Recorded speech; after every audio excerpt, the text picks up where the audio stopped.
నేను ఒకటే అడుగుతా ఉన్నా, మళ్ళీ వీళ్ళు ప్రచారం చేసినట్టుగా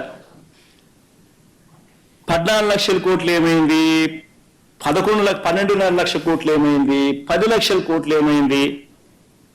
మీ బడ్జెట్ డాక్యుమెంట్ల ప్రకారమే, మీరు చూపించిన బడ్జెట్ డాక్యుమెంట్ల ప్రకారమే గవర్నమెంట్ డెట్ 6,46,000 కోట్లను మాత్రమే చూపిస్తున్నారు.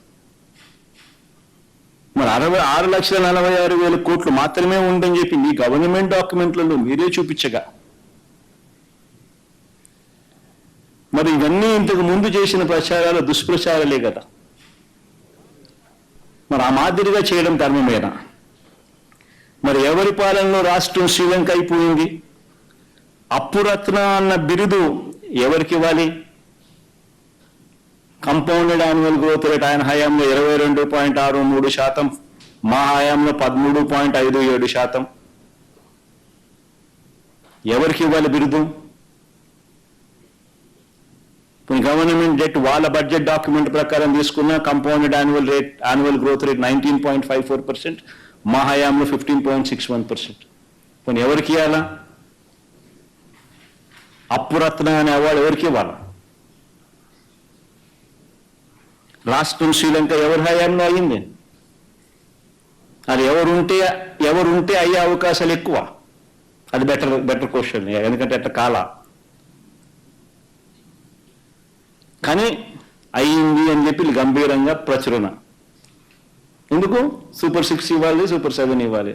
ఆ ప్రచురణ లేకపోతే సో రాష్ట్రం క్లిష్ట పరిస్థితిలో ఉన్నాయి అని చెప్పి చెప్పక తప్పదు. ఇంకా అన్నిటికన్నా గుర్తుపెట్టుకోవాల్సింది ఏం తెలుసా? మా 6,46,000 కోట్లు ఏదైతే 3,13,000 కోట్లు వాళ్ళ హయాంలో, వాళ్ళ బడ్జెట్ డాక్యుమెంట్స్లో వాళ్ళ హయాంలో 1,32,000 నుంచి 3,13,000 కోట్లకు చంద్రబాబు నాయుడు ఏదైతే తీసుకొని పోయాడో, ఆ 3,13,000 కోట్ల నుంచి మేము ఏదైతే 6,46,000 కోట్లకు మేము ఏదైతే తీసుకొని పోయామో అది కూడా సగటు annual growth rate, compounded annual growth rate Chandrababu Naidu హయాంలో 19.54% ఉంటే మా హయాంలో 15.61% ఏదైతే చంద్రబాబు నాయుడు గారి కన్నా తక్కువ చేసినాము.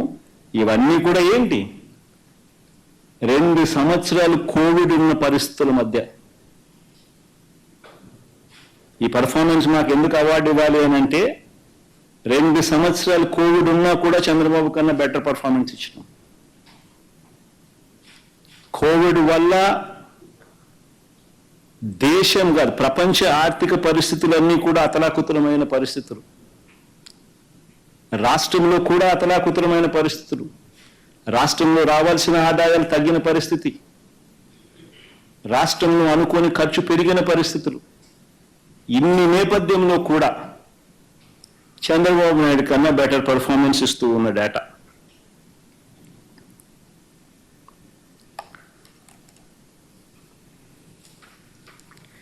నిజంగా వాస్తవాలు ఇలా ఉంటే చంద్రబాబు నాయుడు గారు అబద్ధాలు ఎక్కడా కూడా ఆపరు. ఇంకా ఎక్కువ అబద్ధాలు తాను చెప్పుకుంటూ పోయే ప్రయత్నమే చంద్రబాబు చేస్తాడు.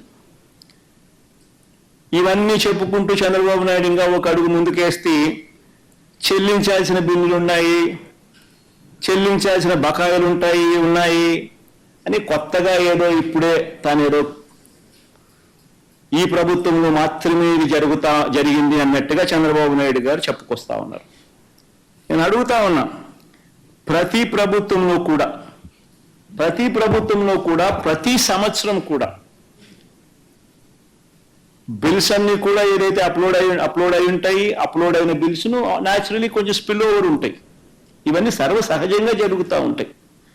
పోనీ ఇదే చంద్రబాబు నాయుడు గారు తాను దిగిపోతూ మాకు ఎన్ని వేల కోట్ల రూపాయల బిల్లులు తాను బకాయిలుగా పెట్టిపోయాడని ఒకసారి చూద్దామా? మాకు ఇచ్చిపోయినాడు. ఒక్క పవర్ కంపెనీలకు ఇంతకుముందే నేను చూపించి ఇంతకుముందు స్లైడ్, ప్రీవియస్ స్లైడ్ చూపించమా? ఇంతకుముందు స్లైడ్లో పవర్ కంపెనీలకు మాత్రమే డిస్కాములు పవర్ కొన్నాయి. కొనిన ఆ కంపెనీలకు డబ్బులు ఇలా. చంద్రబాబు నాయుడు గారి హయాంలో అటువంటి డిస్కామ్ లయబిలిటీని 21,541 కోట్ల రూపాయలు, అంటే కరెంటు కొని కరెంటు సప్లై చేసిన డబ్బులు ఇలా 21,541 కోట్ల రూపాయలు. అది ఒకటే. నెక్స్ట్ సైడ్ పోదాంపమ్మ. అది కాక చంద్రబాబు నాయుడు గారు పోతూ పోతూ మాకు గిఫ్ట్గా ఇచ్చింది ఏం తెలుసా? ఇన్ని లైబిలిటీస్ 42,183 కోట్ల రూపాయలు లైబిలిటీస్ మాకు ఇచ్చిపోయినాడు. బకాయిలు పెట్టిపోయినాడు. మేం కట్టినాం. ఏ ఐటమ్స్లో తాను బకాయిలుగా పెట్టిపోయినాడని చూస్తే ఉపాధి హామీ బకాయిలు 2,340 కోట్లు. ఎన్ని చదివితే అన్నీ ఉంటాయి. ఉపాధి హామీ బకాయిలు 2,340 కోట్లు. ఉద్యోగులకు ఇవ్వాల్సిన 2 డిఏలు బకాయిలు పెట్టాడు. ఆరోగ్యశ్రీ బకాయిలు 680 కోట్లు. ఫీజు రీఇంబర్స్మెంట్ బకాయిలు 2,800 కోట్లు. రైతులకు ధాన్యం సేకరణ బకాయిలు 960 కోట్లు. విత్తన బకాయిలు 384 కోట్లు. క్రాప్ ఇన్సూరెన్స్ బకాయిలు 500 కోట్లు. చివరకు పిల్లలకు మధ్యాహ్న భోజనం వండే ఆయాలకు కూడా బకాయిలు. పిల్లలకి ఇచ్చే కోడిగుడ్లు అమౌంట్ కూడా బకాయిలు. ఒకసారి గమనిస్తే చంద్రబాబు నాయుడు గారు బకాయిలు పెట్టినవన్నీ ఎక్కడెక్కడ ఏమేమి పెట్టినాడని చెప్పి ఒకసారి చూసుకుంటా పోతా ఉంటే ఏకంగా 42,183 కోట్ల రూపాయలు చంద్రబాబు నాయుడు మాకు గిఫ్ట్గా బకాయిలు పెట్టి మాకు ఇచ్చిపోయినాడు. నేను ఎందుకు చెప్తా ఉన్నాను అంటే ఏ ప్రభుత్వంలో అయినా కూడా చంద్రబాబు నాయుడు గారు పెట్టినంత బకాయిలు బహుశా ఉండవేమో కానీ ఈ స్థాయిలో ఉండవు. ఎవరైనా కూడా ఈ స్థాయిలో బకాయిలు పెట్టరు.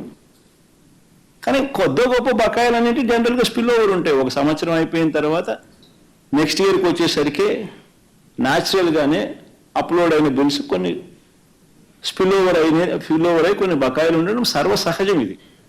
ఇది మామూలుగానే జరుగుతూ ఉంటుంది. మామూలుగానే క్లియర్ అవుతా పోతా ఉంటుంది.